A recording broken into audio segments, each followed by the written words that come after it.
Hello, today I will be reading chapter 14 of Molly's story. The next morning, CJ fed me out in the backyard once more. Then she hurried inside. When she came back, she was wearing her backpack ready to do school. Again. This time, her backpack was bigger than usual, and I could tell by the way that she walked that it was heavy on her shoulders. And something wonderful happened next. Come on, Molly, CJ whispered, but be quiet. She snapped my leash on my collar and led me out of the gate into the front yard and down the sidewalk. I was going to do school with my girl. I was so happy that I jumped and leaped at the end of the leash. CJ kept saying, shh, which I supposed meant that she was as happy as I was. We were together, and the grass smelt fascinating, and there was a squirrel to bark at on a branch overhead. Quiet, Molly, CJ insisted, and she pulled me around the corner. Then she seemed to relax, and we walked more slowly so I could sniff as much as I wanted. We went to visit a dog named Zeke and a cat named Annabelle. They lived in a house with a nice big backyard, and Zeke, who was small and black and had short legs, loved to race around the grass and dart under the bushes. Of course I chased him. When I flopped panting to the grass, he would run over and bow with his rear end high, his wiry little tail whipping back and forth. So I'd get up and chase him some more. It was wonderful. Annabelle lived mostly inside, although she came out now and then to walk along the top of the fence, which was not fair at all, since Zeke and I couldn't do that. When we met, she sniffed at me once. I loved her breath. It smelled delicious, like fish, so I licked her face from the chin to the ears. Annabelle pulled back from me and then turned and walked slowly away with her tail high. I didn't mind. If she wanted to play, she could come out in the backyard with me and Zeke any time. A girl named Trish lived at the house too. She was quite good at belly rubs. Her parents stayed there too. We visited Zeke and Annabelle for 2 days, and then we went to a new house. This one had no dogs or cats at all. The next house had an old dog who mostly slept and a young dog who didn't like me to chew on his toys. In each house there was a girl CJ's age, and some other people too. It was glorious to meet all these new dogs. The people were usually friendly too, and I loved it that CJ often slept on the floor in a sort of sack that was made of silky rustling material.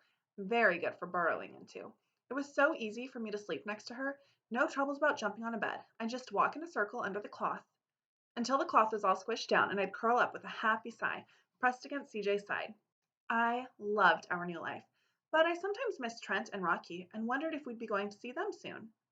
One day, CJ stuffed all her things into her backpack and we went to a new house. There was a boy there, smaller than CJ, whose hands smelled like the 2 rats who lived in a cage in his room.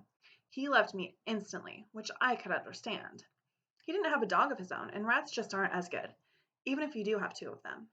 The boy's name was Dell, and we played tug on a stick and chased the ball in the front yard. Sometimes CJ watched, and sometimes she stayed inside the house, talking with a girl she called Emily. This was a good house. I especially liked the space under the big dining room table. I would settle in with my tail near CJ's feet and my head near Dell's, because the most delicious treats kept dropping from his lap down to the floor. Bits of buttered bread, wiggly strings of spaghetti, scraps of chicken skin, even a small round tomato once. After we'd slept at this house for 3 nights, I was in my usual spot under the table, licking up a shred of roast beef that had just dropped onto the floor, when CJ pushed her chair back. Excuse me for a minute, I heard her say, and then she left. I was busy with the roast beef, so I didn't follow her right away. I figured she'd be back. Who would leave the table for long when those delectable smells were floating around? Emily, how long is she planning to stay? Asked Emily's mother. I don't know, Mom, but she can't go home right now. There was a silence. I licked Dell's ankle so he'd know I was still there. He giggled. What I'm trying to say, said the mom in a quieter tone, is that I know CJ has a difficult home situation, but she can't live here, the father said.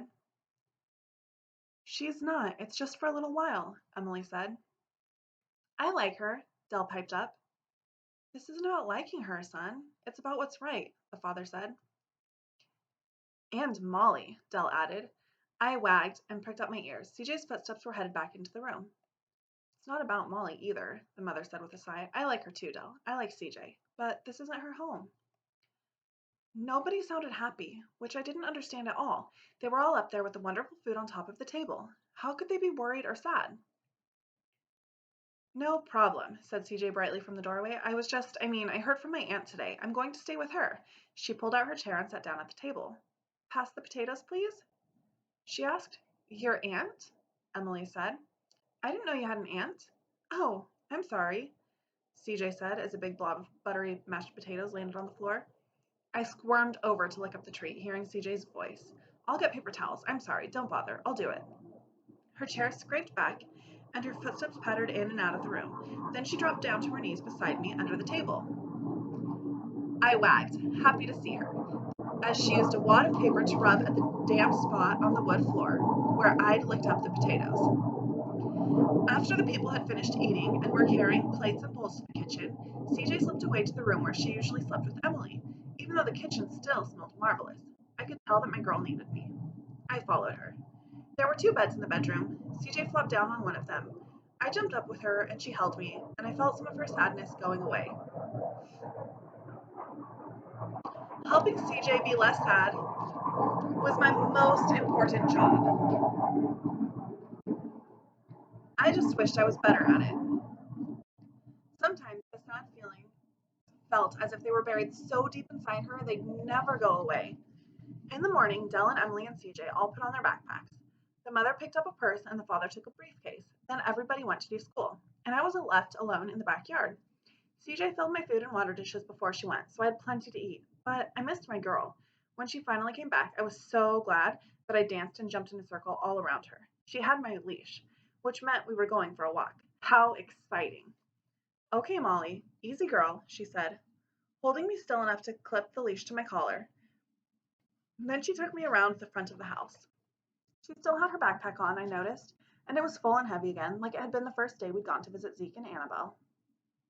Dell came out into the front yard to pat me. Goodbye, Molly, he said. He was sad. I licked his face. Do you want me to go with you? Emily asked. She was standing at the front door. No, CJ said quickly. I mean, don't bother. My aunt said she'd pick me up on the corner. She'll be there any minute. Emily sounded a little worried. Are you sure you don't want to wait until my mom and dad get home from work? She asked. I can't, CJ said firmly, but tell them thanks for me, really. Emily, I mean it. They were super nice to let me stay. Okay, see you at school? Emily asked. Sure thing. Bye, Em. Bye, Dell, CJ called. Molly, come on. I gave Dell's face one last swipe with my tongue and hurried after CJ. How great to be on a walk with my girl. We got to the corner and CJ tugged at my leash. Come on, Molly, she's waiting, she called loudly. Then we turned the corner and CJ's steps slowed. A slow walk was my favorite kind because it meant I could stick my nose into every clump of grass and check on what had been there before me. Other dogs, cats, rabbits, squirrels, raccoons, possums. It was all so interesting. Then there were also ants to investigate, scurrying in and out of those little mounds of dirt. A few crickets whirred up from under my paws, and I snapped at them, but missed. It was a wonderful walk. After we had gone a few blocks, we ended up in a tiny park with a few benches and a swing set. CJ sat down heavily on a bench and eased the backpack off her shoulders. Oh, Molly, she said, what are we going to do now? I sat at her feet and peered up at her face, confused. We were together, out for a walk, on a sunny day. How could my girl be sad? I pressed close to her knees, and she bent down to rub my ears with her hands. I wish we could just go to Trent's, she said quietly. But Gloria would find us in a minute, she sighed. I licked her nose. We sat there for a while until some younger kids came to swing on the swing set, and their mom sat down on the bench beside CJ. Nice dog, she said with a friendly smile, and she reached over to pet me. Her hands smelled of cheese and salt and crackers. I licked them. Thanks, CJ said. Then she got up and slung her backpack over her shoulders. I followed her out of the park. That was the longest walk CJ ever took me on. We never went back to Emily and Dell's house, or our own house, or Trent's, or Andy's place, or anywhere. After a while, I was even too tired to sniff at the grass or investigate what had been happening under the bushes we passed. I sat down and looked hopefully up at CJ. Wasn't it time to go home now? Oh, Molly, CJ said wearily. She sat down too and leaned back against the trunk of a tree. I lay next to her with a long sigh. She dug around in her backpack and pulled something out. Here, Molly, she said softly. I saved something from lunch. She tore half of a sandwich in half again and gave me one piece, bread and bologna. I gulped it down. She offered me a handful of salty pretzels too, and then she pulled out a banana for herself. Yuck, she said, looking at it. It had several brown spots and looked a bit dented, but she peeled it and ate it, tossing the skin under a nearby bush. She took a bottle of water out of her backpack and poured some in her cupped hand for me to lap. She drank some too, Then she put the cap back on the bottle and stowed it in her backpack again. We'll save some for tomorrow, she told me, pulling me onto her lap for a hug. I lay there, panting a little bit. The treat CJ had given me had dulled my hunger a bit, but my stomach was nowhere near full enough. I hoped we'd go back to a house soon, where there would be a bowl full of cool water for me to lap, and another one full of food for dinner. A man was walking along the street wearing jeans and high tennis shoes. Hey there, he said, when he saw CJ and me sitting together. You doing all right? His voice was friendly. I wagged. We are fine, CJ said. She hugged me more tightly. My dad's going to be here to pick me up any minute. Okay, cool, the man said. He started walking again. CJ gave a sigh that was almost a groan. She dug into her backpack again and found a sweatshirt, which she pulled over her head, and then she heaved herself to her feet. Come on, Molly, she said. Her voice sounded as tired as I felt. We began walking again, much more slowly than before. The sunlight was starting to fade, and with it, the warmth was stealing from the air. The air began to get chilly. When would CJ decide to take us home? That is the end of chapter 14. I hope you enjoyed it.